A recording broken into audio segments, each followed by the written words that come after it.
And today's topic is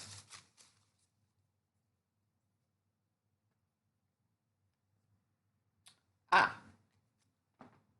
as always, don't know if you could see that properly in any way. Autism. So, for those of you who somehow do not know, I have autism. I have specifically Asperger's disorder. Um, Now, sort of like with a lot of things in life, autism and specifically Asperger's, from my experience, which I'll be mostly talking about here, is kind of a spectrum. And in that, I mean that no two cases are exactly the same. There are, I guess you could word it like multiple different like stages of it for one. Um, in the way that some people who have autism have it worse than others. And I use the quotations because this is often a way that people categorize autistic people as whether they're high functioning or low functioning, which is a terrible way to categorize people, um, because it's not that simple. But there are people who do generally have it worse, in line that it affects a lot more of their just general life skills, abilities to speak, ability to act in a lot of ways, ability to just do much of anything. And there's some people who are more capable, which I like better than saying higher functioning. Because, uh, to put it this way, I would be considered by a lot of people who use those terms to be high functioning because I have more coherent thought to myself. I can form complex sentences. I can, in a way, I could be seen as being able to take care of myself. Like I can cook food. I understand how to buy stuff. Like I get that kind of stuff, while some people don't. Um, and you can't always just judge based on what they act like either. So just ignore that kind of thing. But the point is that there are different stages, but it's not as clear cut as the idea of high functioning and low functioning. That is a very common misconception that people put on others. Because, again, bring it back to me, because this is going to be talking a lot about myself, admittedly, um, from my own personal experiences with Asperger's. Um, excuse me. Speaking from my own personal experiences, um, I again would be considered by many who use those terms to be high functioning, but that does not mean that I can fully handle like everything on my own. That doesn't mean I can basically completely take care of myself. I'm not what I would refer to as independent possible. To put it simply, I could never live completely on my own. I could never live completely on my own, take care of everything completely on my own. I couldn't do it. And it's not just that I don't have the ability to. It's that it's the mindset. It's my mind works, or I guess you could say in some cases doesn't work, in a specific way to where I cannot properly function in a lot of situations, to where certain situations, certain things just almost completely shut me down, and in some cases do. um I've talked about this before, but it's one of the main reasons why I can't really hold a job that well, because it just it stresses me out to such a point that I kind of shut down if it gets too bad. And from experience, it tends to get that bad pretty easily for me. And the worst part about it is that it's something you know about. It's like I know I have these issues, but I can't fix them. I can't change them. I've tried, but it's not just something that you can like flip a switch on. It's not how it works. A lot of people think, oh, you just need to try harder. You just need to try to fix it. But no, it doesn't work like that. The people who say that shit are neurotypical. They're the ones without autism who think that they know all this shit.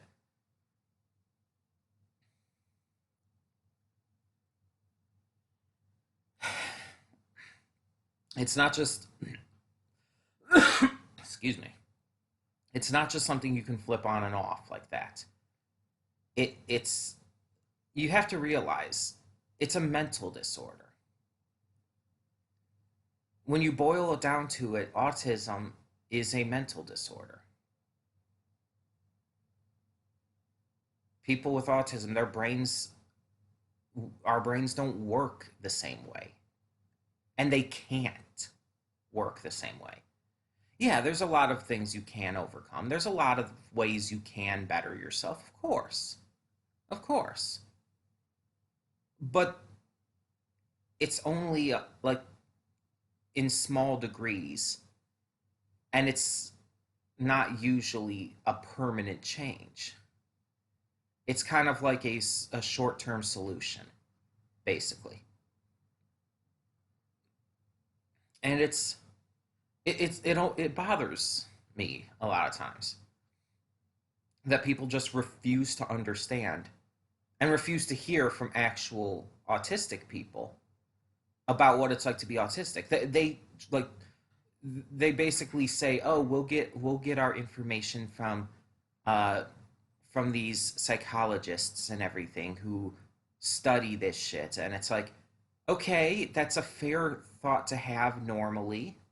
In fact, that's a smart idea to have normally. But in the cases of mental disorders and whatnot, that doesn't quite work because unless these psychologists and whatever have Asperger's, which some of them do, mind you, but unless they do, and most of them, most of the ones especially that are often cited and stuff, don't, and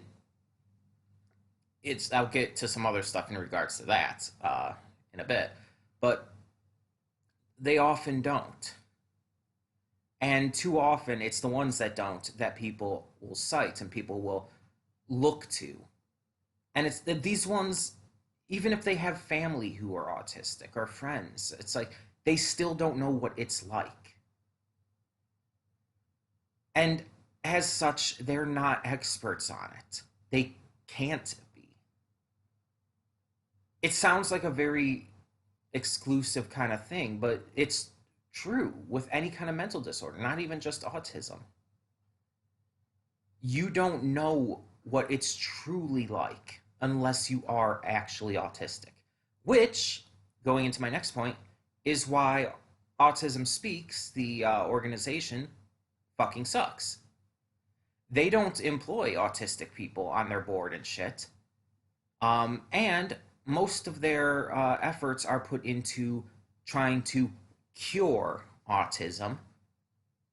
Um, they spend money on basically advertising autism as something to be ashamed of, which when I say like it's a mental disorder and all, that's I'm not saying that you should be ashamed of it and that you should be putting forth all your efforts to try to fix it and everything. It's like that's not what I'm saying. Autism Speaks has gotten a massively negative what's the word? Reputation within the autism community because of the way they treat it and treat autistic people.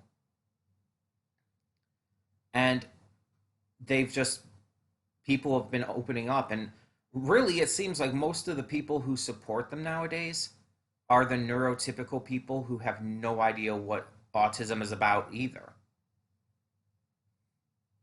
It seems like most autistic people themselves have actually veered away from that because they understand how damaging and ridiculously terrible they are.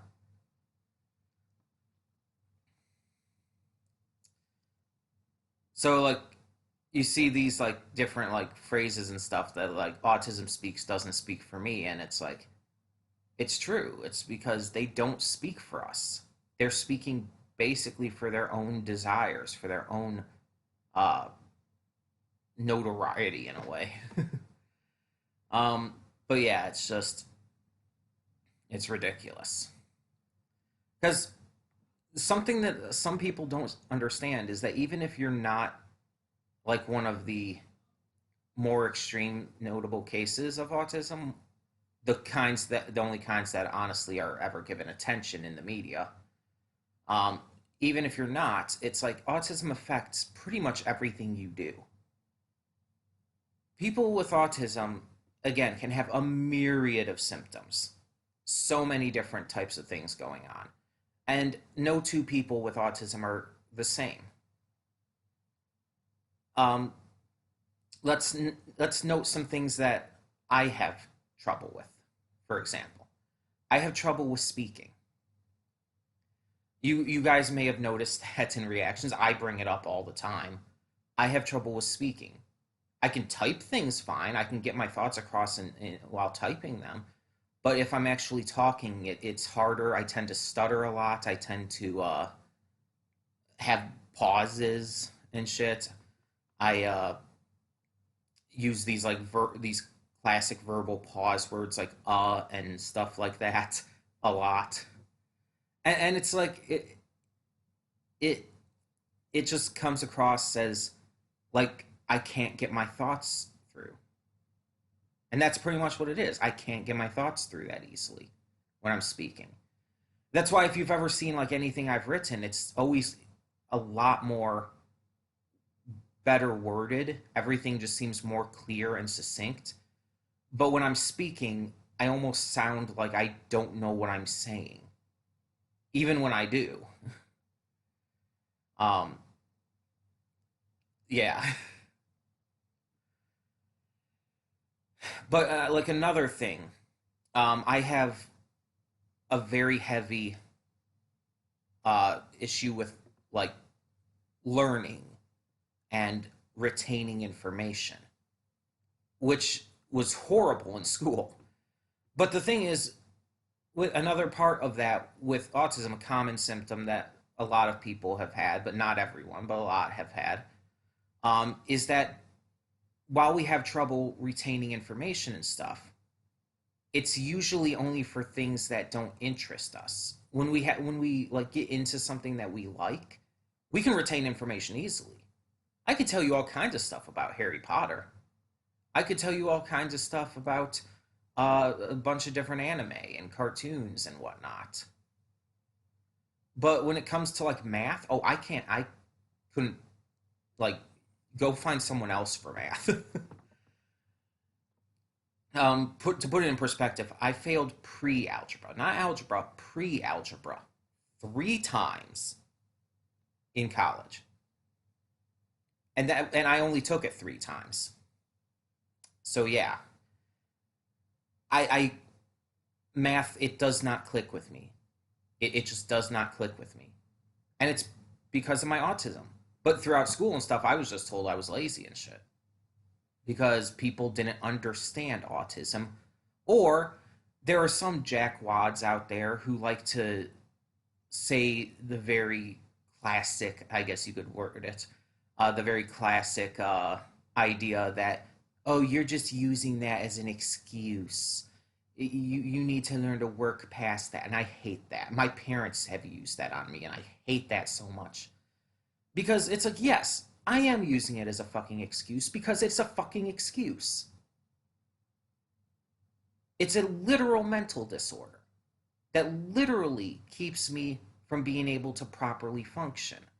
It's going to keep me from being able to learn properly. So, yes, I'm using it as an excuse because it is one. And it's going to remain one. whether you like it or not. It's just these people irritate me so much saying shit like that.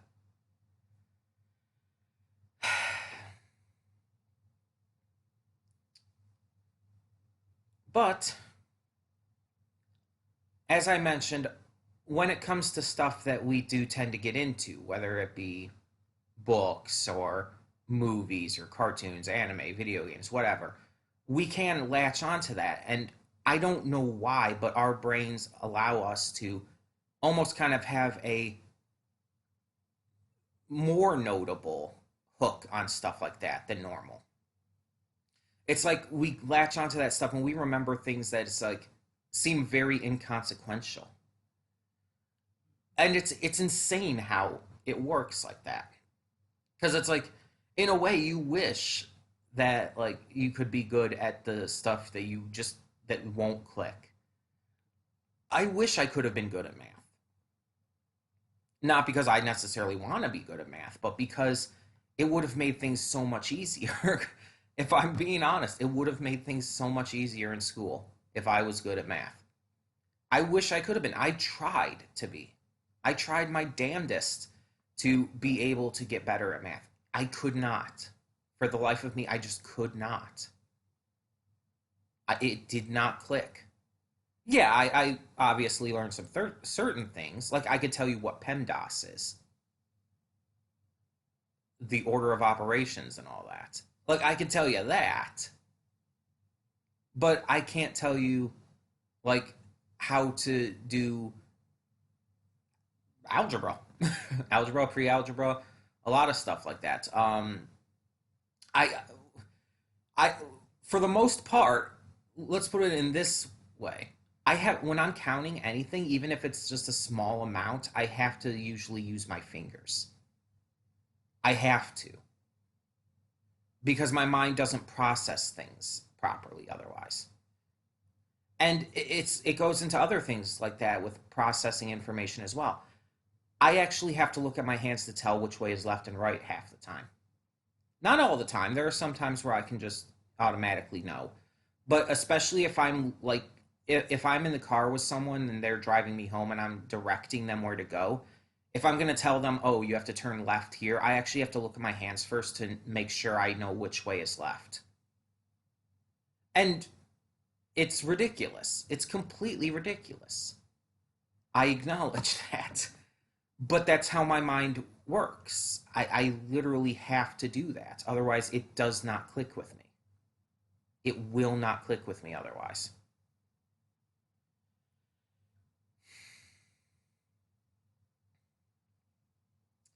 And I talked about it briefly before, but it's like also I tend to like have moments where I will shut down if I get too stressed. And it's not something I actively do. It's not like, oh, I just like choose to like just ignore everything and go sit somewhere or something. No, it's like I will mentally and emotionally just completely shut down, and pretty much everything around me will kind of melt away, you could say. This is not good to happen while you're working. Um, and I'm speaking from experience here from when I worked at Wendy's in 2013. Because it very often caused me to kind of just blank out. And there was a couple of occasions where I was literally just standing there doing nothing. I literally just stood there doing nothing because I could not do anything. I was not mentally right. I was not mentally all right at the moment. And it's again, it's something I know happens, but it's not something I can fix. It's not something I can change. It's not something I can stop. Even though I know it happens, even though even if I'm in a stressful situation, I know that that's possibly coming. I can't stop it from coming. Believe me, I wish to hell I could.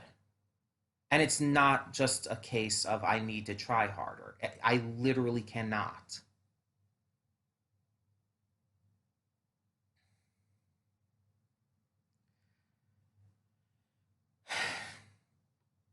And on top of that, on top of just causing me to like shut down in a lot of ways, it also like instills fears in my head that may or may not be entirely like valid fears and stuff.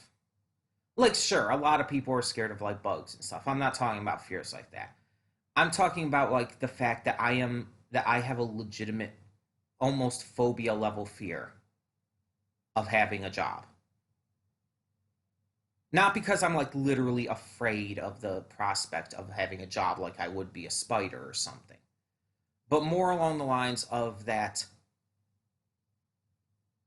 in 2013, the last time I had a real job, I was extremely suicidal, and the job was part of the reason why.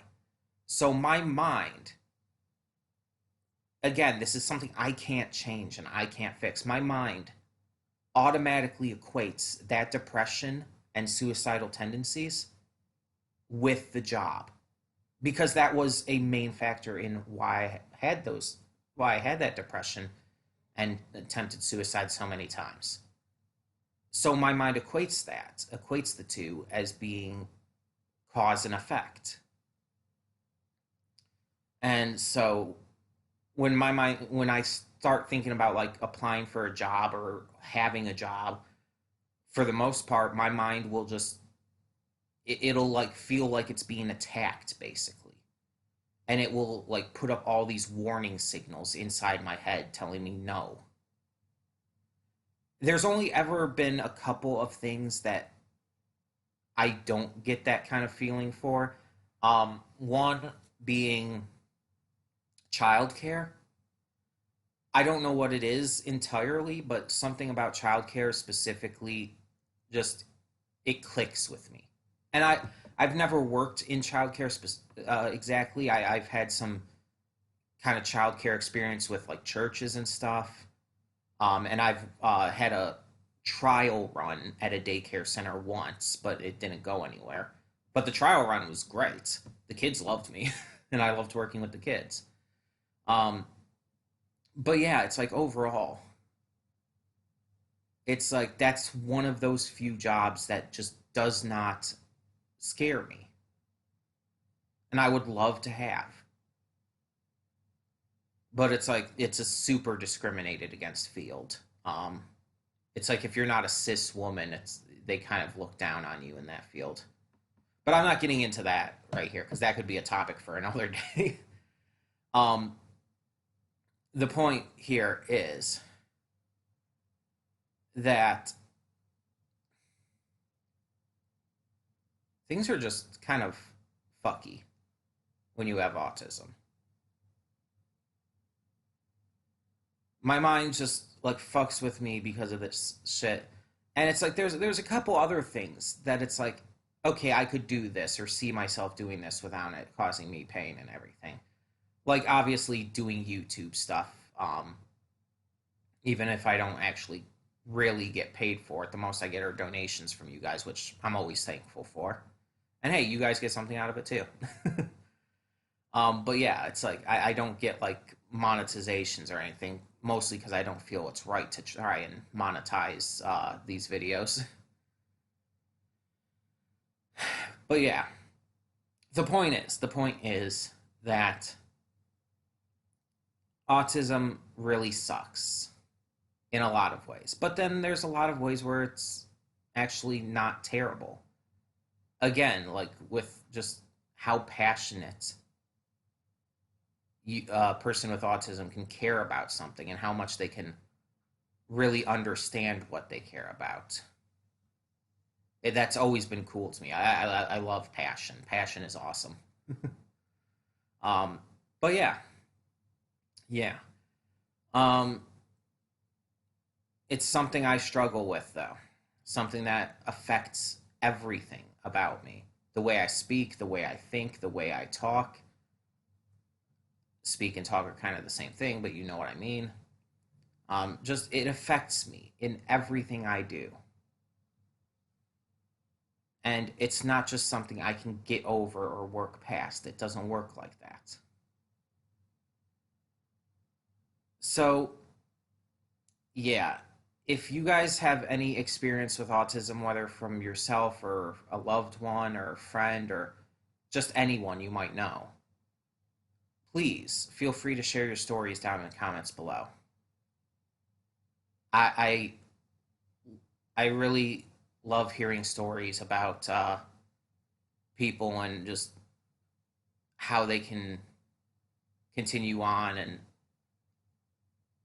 fight fight on from this kind of thing, and how they can just use this in some ways to, like, in some ways better the world around them. So yeah, I love to hear these. I love to hear stories. I love to hear about people. It's always nice, even if it's not the best, uh, most heartwarming stories. It's like still just getting to have that kind of connection with people matters to me. So yeah, if you have any stories or anything, or if you even have any questions, please ask me down in the comments below. I'll answer to the best of my ability. Um, but in the meantime, thank you so much for tuning in to another Ramble Rouser. And yeah, we'll continue this. I'm actually kind of enjoying doing this series, just getting to ramble on, just getting to talk with no script, no plans, nothing ahead of time, no prep work, just getting to talk and let it all out. I'm actually kind of enjoying doing these. So I hope you're enjoying seeing them. So, with that being said, thank you so much once again. And for now, I'm Connie and I'm signing off. See y'all next time.